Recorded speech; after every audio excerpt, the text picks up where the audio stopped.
မွေစမောတာအားလုံးပဲမင်္ဂလာပါဒီနေ့မှာတော့မွန်လူမျိုးတိုင်းမဖြစ်မနေသိထားတဲ့မွန်တွေရဲ့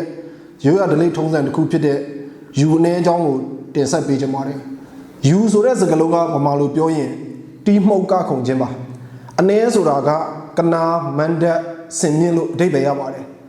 ဒါကြောင့်ယူအနေဆိုတဲ့စကားလုံးတစ်လုံးကိုပေါင်းလိုက်မယ်ဆိုရင်မန္တစင်မြင့်ပေါ်မှာတီးမှုတ်ကခုန်ဖြောပြခြင်းလို့အဓိပ္ပာယ်ရပါတယ်ဒါကိုပဲလူတွေကအလွယ်အနေနဲ့ဘလို့သုံးနေကြလဲဆိုတော့နတ်ကတယ်လို့သုံးကြတာပေါ့လေတကယ်ကကျွန်တော်တို့မူလူမျိုးတွေကထေရဝါဒဗုဒ္ဓဘာသာစစ်ကိုကိုးကွယ်တဲ့ဗုဒ္ဓဘာသာဝင်တွေဖြစ်တဲ့အတွက်ဖရာတရားတန်ခါယရဏ၃ပါးကိုသ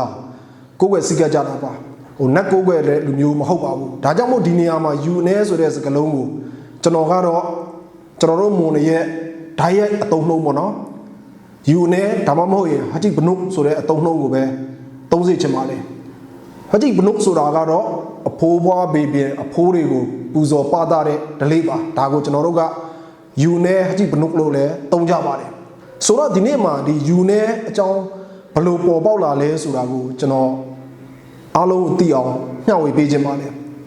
ကျွန်တော်တို့မွန်နေရဲ့ယူနေကဟန္တာဝတီခေတ်ကနေအစပြုခဲ့တယ်လို့ပဲပြောရမှာပါဟန္တာဝတီမင်းနေပြည်တော်ကိုပထမဆုံးတည်ထောင်ခဲ့တဲ့တမလနဲ့ဝိမလညီနောင်နှစ်ပါးမှာ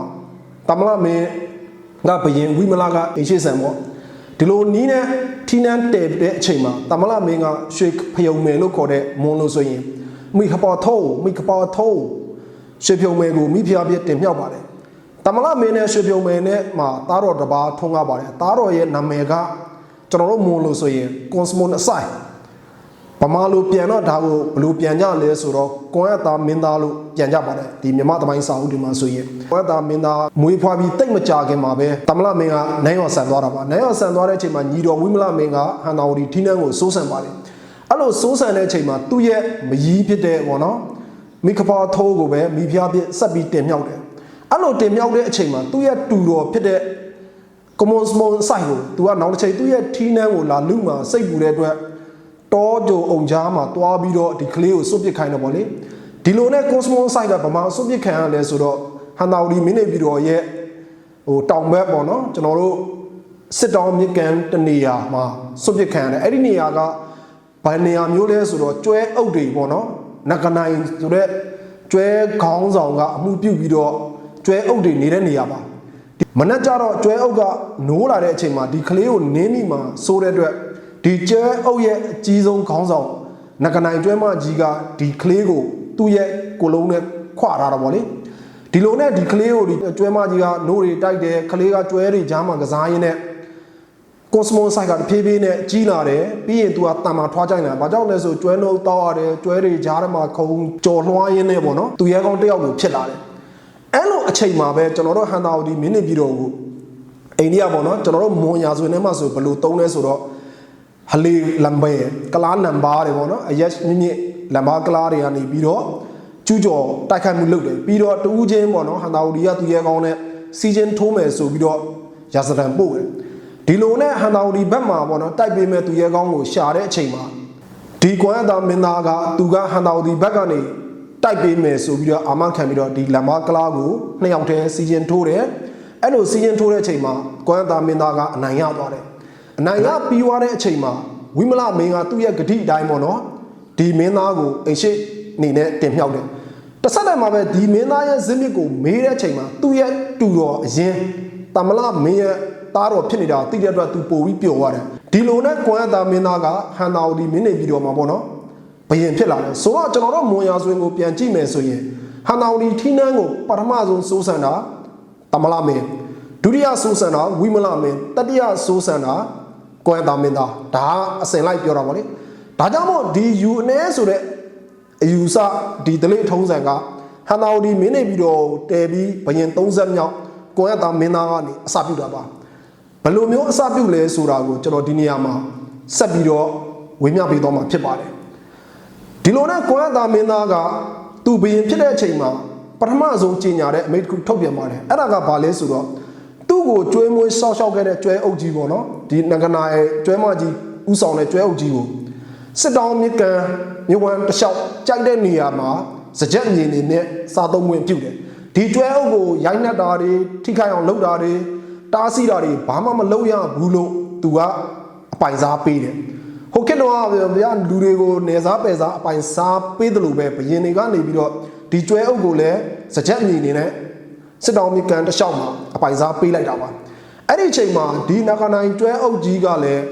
အရေးအတွက်ကအလွန်များတဲ့အတွက်ဒီစစ်တောင်းမြစ်ရဲ့ညောင်းဘက်ချမ်းမှာရှိတဲ့မြက်တွေကစားရင်စားရင်နဲ့မြက်တွေရှားပါလာတယ်ရာသီဥတုကြောင့်ခန်းချောက်လာတယ်ဒီလိုအချိန်မျိုးမှာကျွဲအုပ်ကဘာလုပ်လဲဆိုတော့စစ်တောင်းမြစ်ကိုကူးပြီးတော့စစ်တောင်းမြစ်တောင်ဘက်ကမ်းမှာရှိတဲ့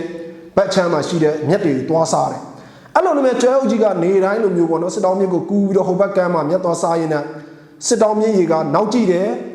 ပြီးရင်လေသမားတွေလည်းဒုက္ခရောက်တယ်ဘာလို့ကျွဲအုပ်ကြီးကအရန်များသူတို့လေကွက်တွေကိုနင်းသွားနင်းလာဆိုတော့လူတွေလည်းညှိုးညင်လာတယ်အဲ့ဒီအချိန်မှာမြစ်ဆောင်နဲ့သမီးက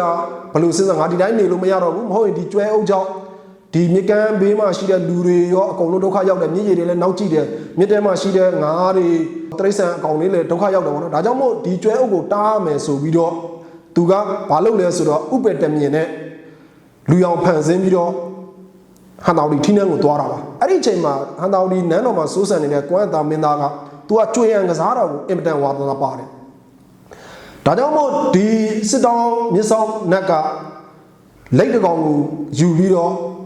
့ဟန်တော်ဒီနန်းတော်တွေကိုကြွေရန်ကစားဖို့သွားတယ်တချို့ရာဇဝင်တွေမှာကြတော့လက်အကြီးတကောင်ကိုစီးပြီးသွားတယ်လို့လည်းရေးကြတယ်ဒါကြောင့်မို့ကျွန်တော်တို့မွန်လေးရဲ့အစာအုပ်တွေမှာအခုချိန်ကြီးထိုင်းနိုင်ငံမှာလည်းချို့အစာအုပ်တွေမှာဆိုရင်ဒီလက်ကိုစီးနေတဲ့စစ်တောင်းမြစ်ဆောင်နက်ပုံကိုပေါ့နော်အထိတ်မှတ်အနေနဲ့ထုလုပ်ထားတာကိုတွေ့ရမှာပါဒါကမွန်အနေနဲ့လက်တွေဘလို့ဆက်လွယ်လဲဆိုတာကိုဒီနေရာကနေအစပြုတာပါပြီးရင်လည်းဒီလက်နဲ့ပတ်သက်ပြီးတော့ကျွန်တော်ဆက်ပြီးတော့ရှင်းပြပေးသွားမှာဖြစ်ပါတယ်ကျွမ်းပြစ်တဲ့အချိန်မှာနက်ကတကိုးရှိတဲ့အတွက်လူအောင်ဖန်ဆင်းထားတဲ့အတွက်ကွမ်းသားမင်းသားဘယင်ကရှုံးတယ်ရှုံးတဲ့အချိန်မှာ तू ကဂတိအတိုင်းထီးနှန်းလွယ်လို့ကြိုက်တာတောင်းဆိုပြီးတော့ဒီသူ့ရဲ့အရှုံးကို तू လက်ခံနေပြောတဲ့အချိန်မှာလူအောင်ဖန်ဆင်းတဲ့မင်းသားနက်က तू ကဘာကိုတောင်းဆိုလဲဆိုတော့ရွှေအစင်းဥကြိုရှိတဲ့ကျွဲရဲ့ခေါင်းကိုပေးရင်ရပြီဆိုပြီးတော့ तू ကတောင်းဆိုတာဟန်တော်ဒီမင်းနေပြီးတော့မှရှိတဲ့ကျွဲတွေကိုလိုက်ရှာတဲ့အချိန်မှာရွှေရောင်ဥကြိုပေါ့နော်ရွှေစင်းဥကြိုရှိတဲ့ကျွဲကကွမ်းသားမင်းသားငငယ်တုန်းကပြုစုပြိုးထောင်ခဲ့တဲ့နဂနိုင်ကျွဲမကြီးဖြစ်နေတယ်ဒါမဲ့ကွမ်းသားမင်းသားကလူမာဂတိမင်းမာတစ္ဆာဆိုတဲ့အတိုင်းသူဂတိအတိုင်းပဲဒီကျွဲကြီးကိုခေါင်းဖြတ်ပြီးတော့သူကြွေရန်ရှုံးတဲ့စစ်တော်မြစ်ဆောင်နက်ကိုပေးလိုက်တယ်ဒီကျွဲမကြီးနဂနိုင်ကိုနော်သူကိုယ်တိုင်ခေါင်းဖြတ်တတ်မိတဲ့အတွက်ညညဆိုအိတ်မပြုံသူဝန်းနေတယ်နောင်တရတယ်အဲ့ဒီအချိန်မှာပဲသူကဘာလုပ်လဲဆိုတော့သူ့ရဲ့ကျေးဇူးရှင်ကိုဘောနော်ကျေးဇူးဆက်ဖို့အောက်မေ့တန်တာတဲ့အနေနဲ့ဒီယူအနေကိုလုပ်မယ်ဆိုပြီးတော့အမိန့်ထုတ်တာပါဒါကြောင့်မို့ယူအနေကအဲ့ဒီကစပါတယ်ယူအနေကဘယ်လိုလုပ်လဲဆိုတော့ဟန်တော်ကြီးမင်းနေပြီးတော့ထဲမှာဆိုရင်ပွဲလန်းသပင်ခံတာပါစင်ကြီးတွေစောက်တယ်မိဘဂုံကျေးဇူးကိုဖော်ကျူးတယ်အကတွေနဲ့ပေါ့နော်တီလုံးတီကွက်တွေနဲ့အဲ့ဒီထဲမှာဆိုရင်လည်းကျွန်တော်တို့အကတွေကဟိုးကလေးကကျွန်တော်တို့မွန်တွေကအိန္ဒိယနဲ့ကူလူဆက်သွယ်မှုရှိတဲ့အတွက်ယာမယာနာဇတ်တော်ကအဲ့ဒီချိန်ကလေးကဟန်တော်ဒီထီးနှန်းကိုရောက်နေပြီယာမလက္ခဏာဇတ်တော်တွေတဲကတီတာတွေဝီတို့လက္ခဏာတို့ယာမတို့ဒီမင်းကြီးမင်းသားအကတွေကိုလည်းတီမုတ်ကားပြအသုံးတော်ခံတယ်အဲ့လိုမျိုးပဲနန်းတော်ထဲမှာတီမုတ်ကားခုံနေသလိုနန်းတော်ရဲ့ပြင်ပပေါ့နော်တထေးတကြွယ်တွေမိသားစုတွေအကုန်လုံးကပေါ့နော်လူတွေကလည်းဘုရင်နန်းတော်ထဲမှာဒီလိုမျိုးပေါ့နော်တီမုတ်ကားခုံတဲ့ဟိုမိဘကျေးဇူးကိုအောက်မေ့တန်းတာတယ်ဆိုတဲ့ဓလေ့ကိုမင်းနေပြီးတော့ပြင်ပမှာလည်းလောက်ကြတယ်ကျွန်တော်တို့ဒီခေတ်မှာဆိုဇက်သွင်းတယ်ပေါ့နော်ဇက်သပင်ကကြတယ်အဲ့ဒါကိုပဲကျွန်တော်တို့ကကနာပေးတယ်ကနာကတယ်ဆိုတဲ့အတုံးလုံးကိုတုံးတာပါယူနေဆိုတဲ့အတုံးလုံးကိုတုံးတာပါဒါကတော့ယူနေဘလို့ပေါ်ပေါက်လာလဲဆိုတာကိုပထမပိုင်းနေနဲ့ကျွန်တော်ရှင်းပြတာပါဆိုတော့ဒီနေ့အချိန်မှာကျွန်တော်တို့မွန်ဒေသမှာဆိုရင်ယူနေကိုရွာတော်တော်များများမှာတွေ့ရတယ်အခုကျွန်တော်ပေါင်မျိုးတွေပဲရောက်မယ်ဆိုဇင်ကြိုင်တို့သူပြူကြောင်တို့ကဒါတို့စသည်ဖြစ်ပေါ့နော်တချို့ဟိုမွန်ရွာတွေရှိတဲ့နေရာမှာလဲယူနေကိုတွေ့ရတယ်အဲ့ဒီယူနေထဲမှာကတဲ့ကခွက်တွေကခဏကျွန်တော်ပြောတဲ့ဟန်တော်ဒီမင်းနေပြည်တော်ထဲမှာကာခဲ့တဲ့ကခွက်တွေပေါ်မှာပဲအကုန်လုံးအခြေခံပါတယ်ဒါကြောင့်မို့ယူနေကမွန်ရဲ့ကိုထီကိုနန်ကိုကျငန်းနဲ့နေခဲ့တဲ့ထီးမှုနန်းမှုနန်းတလေးကိုဖော်ကျူးတဲ့တီးမုတ်ကခုံတင်ဆက်တဲ့ဖြော်ပြရေးအစီအစဉ်တစ်ခုပါဒါကိုအားလုံးရှင်းရှင်းလင်းလင်းသိစေချင်ပါတယ်ယူနေကဘာသာရေးရတပ်ဝင်ယုံကြည်မှုမဟုတ်ပါဘူးယူနေကကိုဘိုးဘွားဘီဘင်တွေကိုပြန်ပြောင်းအောင်မေတ္တိရတဲ့ ပျော်ပွဲရှင်ပွဲတီးမုတ်ကခုံတဲ့အခမ်းအနားတစ်ခုပါဒါကြောင့်မို့ဒီထဲမှာပါတဲ့ကာကွက်တွေကလည်းရှေ့နမ်းမှုနန်းဟန်ဒီနဲ့ဆက်နွယ်တဲ့ကာကွက်တွေကြီးပါပဲအဲ့ဒီကာကွက်တွေနဲ့ပတ်သက်ပြီးတော့ကျွန်တော်အခုဆက်ပြီးတော့ဝေမျှပေးသွားမှာဖြစ်ပါတယ်ကျွန်တော်တို့မွန်ရဲ့ယူကနေအိမ်ကိုရောက်မယ်ဆိုရင်ယူနေလောက်တဲ့မန်တက်ကိုတွေ့ရမယ်မန်တက်ရဲ့အလဲကောင်မှာဆိုရင်ကနားစင်လေးတစ်ခုကိုတွေ့ရမယ်အဲ့ဒီကနားစင်ပေါ်မှာဆိုရင်ကျွန်တော်တို့ကဒီယူနေမှာတုံးတဲ့ပစ္စည်းတွေပေါ့နော်ကနားပစ္စည်းတွေဘာတွေပါမလဲဆိုတော့ငရက်နှစ်ဖားထိုးကိုတွေ့ရမယ်ဒုတ်တန်တယ်ပေါ့နော်ငရက်ကင်ပေါ့အဲ့ဒီငရက်ကဘာကိုစားပြုလဲဆိုတော့ခဏကျွန်တော်ပြောတဲ့ကျွဲကောင်းကိုစားပြုတာပါဘာကြောင့်လဲဆိုတော့ကျွန်တော်တို့ယူနေတိုင်းကျွဲတကောင်ခေါင်းဖြတ်ပြီးတက်ပြီးတော့အတာဖို့အဆင်မပြေပါဘူးဒါကြောင့်မို့ကျွဲနဲ့အလားတရံတူတဲ့ဘွက်ထဲမှာလူးလာခြင်းတူတဲ့ငရက်တကောင်ကိုကျွဲအမှတ်နေနဲ့ဒီအခမ်းအနားမှာတဲ့ခင်းအခန့်ကျွေးမွေးတာပါအဲ့ဒီငရက်ကိုကျွန်တော်နှစ်ဖားထိုးလိုက်တယ်အဲ့တော့ဘာဖြစ်လဲဆိုကျွဲပုံစံမျိုးပေါ့နော်ဟိုဥကြိုလေးနဲ့အဲ့တော့ကိုပဲပေါ့နော်တချို့တွေအခုလက်ရှိကျွန်တော်တို့ပသိမ်တို့ပကိုးတို့ရန်ကုန်တို့မှာဆိုလဲနဂနိုင်ကျွဲမကြီးနဂရိုင်းမယ်တော်လို့တုံးတာပေါ့လေဒါခေတ်ကာလပြောင်းလာတော့ဟိုဒီလေသိန်းကနဂရိုင်းလို့တုံးတာကျွန်တော်တို့အရင်တော့ဆိုနဂနိုင်လို့ထွက်တယ်နဂရိုင်းမယ်တော်ရဲ့ဟိုကျွဲကောင်းကြီးနဲ့မိန်းမတယောက်ကနေပြီးတော့ဟိုငရက်နှစ်ကောင်ကင်ထားတယ်တကယ်အဲ့ဒီအယူဆကခဏကျွန်တော်ပြောတဲ့ကွမ်ရတာမင်းသားရဲ့ကျွဲကောင်းကိုဖြတ်ပြီးတော့ဖြစ်ပေါ်လာတဲ့မွန်တွေရဲ့ယူကနေအယူဆပါအဲ့တော့ဒီဒေသမှာနေနေမွန်တွေပူဇော်ပါသတို့လိုက်လို့နေဒီငရမ်းကိုဟိုကင်ပြီးတော့ဟိုတချို့တွေကနာပေးနေတာတွေ့ရတာဗောလေပမာတွေရောဗာတွေရောတကယ်ကတော့ဒီငရမ်းဆိုတာက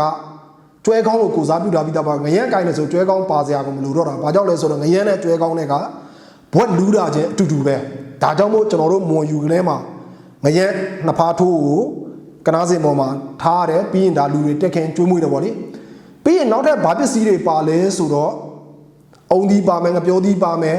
လက်တကောင်ပါမယ်အဲ့လက်အသားကိုလည်းဒီခန်းနာမှာတဲခင်ကျွေးမွေးတယ်လက်ကဘာကြောင့်ပါလဲဆိုတော့ခဏကျွန်တော်ပြောတဲ့စစ်တောင်းမြစောနက်ကလက်နဲ့အတူနန်းတော်ရဲသွားတယ်ကွမ်သားမင်းသားကျွေရန်ရှုံးတယ်အဲ့တော့ကွမ်သားမင်းသားကသူကျွေရန်ရှုံးတာကိုဒီလက်ကြောင်းဆိုပြီးတော့သူကဟိုအညှိုးတိတ်ထားတဲ့ပုံစံပေါ့လေဒါကြောင့်မို့လက်ကိုသူကတွေ့ရင်စားအဲ့ဒါကြောင့်မွန်တွေကလည်းကျွန်တော်တို့လက်သားကိုစားတယ်လက်သားစားတဲ့နေမှာတချို့တွေကြတော့မစားကြတဲ့လူတွေကြတော့ဟိုဘယ်လိုပြောမလဲဟိုဘေးမဲ့ပေးကြတဲ့လူကြတော့လက်ပုတ်ဆိုပြီးတော့ပြောပြီးတော့ဒီလက်ကိုဘေးမဲ့ပေးကြတာဒါကြောင့်မွန်တွေကလက်ကိုတွေ့ရင်လေသမားတွေအများစုကကျွန်တော်မွန်လေသမားတွေကလက်ကိုတွေ့ရင်ကျွန်တော်တို့ယူရဲစားကြတယ်ဒါကြောင့်မို့လဲဒီမွန်တွေရဲ့ကနာပွဲမှာလက်ကပါလာတာပါဒါဟိုတချို့တွေကမသိပဲနဲ့ဟိုငရမ်းကျွေးတယ်လက်ကျွေးတယ်လို့သာဟိုအလွယ်ပြောနေကြတာတကယ်ကအဲ့ဒီဟာကခဏကွမ်တာမင်းသားကနေပြီးတော့ဆင်းသက်လာတဲ့အယူအဆကိုကျွန်တော်တို့ရဲ့ကနာပွဲထဲမှာထည့်သွင်းထားခြင်းဖြစ်ပါတယ်ဒါကလိမ့်နဲ့ငရမ်းဘာကြောင့်ကနာထဲမှာပါနေလဲဆိုတဲ့အပိုင်းကိုကျွန်တော်ပြောပြတာပါပြီးရင်ကျွန်တော်ကနာပွဲထဲမှာဆိုရင်ကျွန်တော်တို့အဖိုးခေါင်းပေါင်းတွေပါမယ်ဝတ်စားတွေပါမယ်ပြီးရင်ဘာကြီးတောင်းနဲ့ထည့်ထားတဲ့ပန်းတွေပါမယ်ဒါတွေကလည်းသူ့အဓိပ္ပာယ်နဲ့သူအကုန်ရှိပါတယ်ဆိုတချို့တွေကပြောတယ်ဒီမွန်တိုင်းမွန်ရဲ့အယူဆကြောင့်အဝတ်ကနာပစ္စည်းအုံဒီကနာပစ္စည်းဝါကြီးတောင်းဒီမှာပန်းထည့်တဲ့ကနာပစ္စည်းစသည်ဖြစ်ပေါ်တော့ဟိုတီးသားကြီးချိတ်ဆွဲကြတယ်လို့ပြောကြတာတကယ်ကတော့အဲ့လိုမဟုတ်ပါဘူးမွန်ရဲ့ကနာပွဲမှာဒီပစ္စည်းတွေအကုန်ပါပြီးသားပါခနာအုံဒီတို့ငပြောသီးတို့ဝါကြီးတောင်းဒီမှာပန်းထည့်တာတို့ငရမ်းတို့ပြီးရင်လက်သားတို့ဒါတွေအကုန်လုံးကပြီးမုတ်ပဲသေးစားပြီးရင်မွန်ရဲ့ကနာစင်ကိုကျွန်တော်တို့ကအဝတ်တစ်ခုနဲ့ပတ်ထားတာတွေ့ရမှာတကယ်ကအဝတ်ကတစ်ထည်တည်းနဲ့ပတ်ရတာမဟုတ်ပါဘူးဒီအဝတ်ပတ်တဲ့ဟာကကျွန်တော်တို့ကနာဇီးပေါ့နော်မွန်လို့ဆိုဒုံတွေကတချို့တွေနားမလဲတာလဲပါတယ်ဟိုခက်ကလာရွေရှားလာတဲ့အတွက်ပေါ့နော်ဒီယူဆကိုတထဲဝင်မသိတော့တဲ့အတွက်ဒီအဝတ်ကိုတစ်ထပ်တည်းပတ်ကြတာကိုအခုအများဆုံးတွေ့ရတာပေါ့လေဒါဒီအဝတ်ကဘာကိုစားပြုလဲဆိုတော့မွန်တွေကအဆောက်အဦဆောက်မယ်ဆိုရင်ဘာသာရေးအဆောက်အဦပဲဖြစ်အိမ်ယာဖြစ်ကျွန်တော်တို့ကအဆင့်လေးတွေနဲ့ဆောက်တယ်အထက်လေးတွေနဲ့ဆောက်တယ်ဥပမာအမိုးတစ်ထပ်နှစ်ထပ်သုံးထပ်ပေါ့နော်အမိုး၅ထပ်၆ထပ်ဆိုရင်ဒါကတာသနိကအဆောက်အဦတွေဖျားကျောင်းဇေဒီတွေပြီးရင်ဇရက်တွေဒါဆိုရင်အခုလက်ရှိကျွန်တော်တို့ကတိုးကော့နတ်တို့ဘက်မှာလည်းဟိုတွားရဖုံးကျောင်းတွေမှာဆိုရင်ဒီအမိုးစင့်လေးတွေအမိုးအထက်လေးတွေတွေ့ရမှာပါဒါမွန်တွေရဲ့ပိတုကပါမွန်တွေရဲ့တလိပါအဲ့လိုမျိုးပဲဘရင်တော်ဝင်မျိုးနွယ်ဆိုရင်အမိုး၃ထပ်၄ထပ်ရှိမယ်မူမတ်မျိုးနွယ်ဆိုရင်အမိုး၃ထပ်ရှိမယ်ပြီးမူမတ်တစင်းလိုက်တဲ့မင်းမှုတန်းဆိုရင်အမိုး၂ထပ်ရှိမယ်တာမန် ပြည်သူတွေဆိုရင်အမိုးတစ်ထက်တည်းနဲ့အိမ်ကိုစောက်ရတာပါဒါကြောင့်မို့ကျွန်တော်တို့ရဲ့အရင်ကြီးခင်ငယ်ကကျွန်တော်တို့လူမျိုးကိုပေါ့နော်သူ့ရဲ့အိမ်ကိုကြည့်တယ်နဲ့သူဟာဘလို့မျိုးနွယ်လဲဆိုတာတန်းသိတာပါသူ့အိမ်ကအမိုးခေါင်က3တက်ဆိုရင်ဒါသိကြတယ်သူဟာမူမဲ့မျိုးနွယ်ဖြစ်မယ်သူ့အိမ်ကအမိုး2ထက်ဆိုရင်ဒါမျိုးနွယ်ဖြစ်မယ်သူ့အိမ်ကအမိုးတစ်ထက်တည်းဆိုရင်ဒါတာမန်ပြည်သူဖြစ်မယ်သူ့အိမ်ကအမိုး4ထက်ဆိုရင်ဒါဘရင်မျိုးနွယ်ဖြစ်မယ်အမိုး9ထက်ဆိုရင်ဒါတာသနိကအဆောက်အုံစသည်ဖြစ်ဒီလိုမျိုးခွဲခြားသတ်မှတ်တာပါဒါကြောင့်မို့အခုကနားတွေမှာဒီအဝတ်နဲ့တစ်ထပ်ပတ်တာကဒါတာမန်ပြည်သူတွေကိုပဲကိုစားပြုတယ်တချို့တွေကိုစင်းသက်ခဲ့တဲ့မျိုးနွယ်ကိုတိတဲ့လူတွေကြတော့တချို့ကနားတွေမှာလည်း2ထပ်လောက်တာရှိတယ်3ထပ်လောက်တာရှိတယ်အဲ့ဒါကဘာလဲဆိုသူ့မျိုးနွယ်ကိုသူတိနေတာသူတို့ကစင်းသက်ခဲ့တဲ့မျိုးနွယ်မင်းမျိုးနွယ်မင်းမှုတန်းမျိုးနွယ်တထေးတကြွယ်မျိုးနွယ်ပြီးရင်ဟိုမူးမတ်မျိုးနွယ်စသည်ဖြစ်ပေါ့နော်အဝတ်ကို2ထပ်3ထပ်ပတ်ကြတာပါဒါပေမဲ့ဒါတွေကိုဒုံတွေကရှင်းရှင်းလင်းလင်းမသိတဲ့အတွက်အားလုံးကိုပေါ့နော်လုံးပြီးတော့အဝတ်တစ်ထပ်တည်းပတ်တာပါဟိုဒါတွေအားလုံးသိအောင်ကျွန်တော်ရှင်းပြတော့ပါပြီးရင်ဒီကနားမှာပေါ့နော်ကျွန်တော်တို့မွန်ရဲ့နန်းတော်ထဲမှာတီမုတ်ကခုံတဲ့တူရိယာပစ္စည်းတွေနဲ့ပဲတီမုတ်ကခုံရတာပါမလင်ဝင်းတွေပါမယ်ကြေးမောင်းတွေပါမယ်ဝါလက်ခုပ်တွေပါမယ်စသည်ဖြစ်ပေါ့နော်ဘာကြောင့်လဲဆိုတော့ဒီကနားထဲမှာဖြော်ပြတင်ဆက်တဲ့အတီမုတ်အကအားလုံးကနန်းတော်ထဲမှာတင်ဆက်တဲ့ဟာတွေအကုန်လုံးပါနန်းမှုနန်းဟန်နဲ့နေတဲ့မွန်လူမျိုးတွေရဲ့ယဉ်ကျေးမှုဓလေ့ကိုဒီယူကနေမှာအကုန်လုံးဖော်ကျူးတာပါ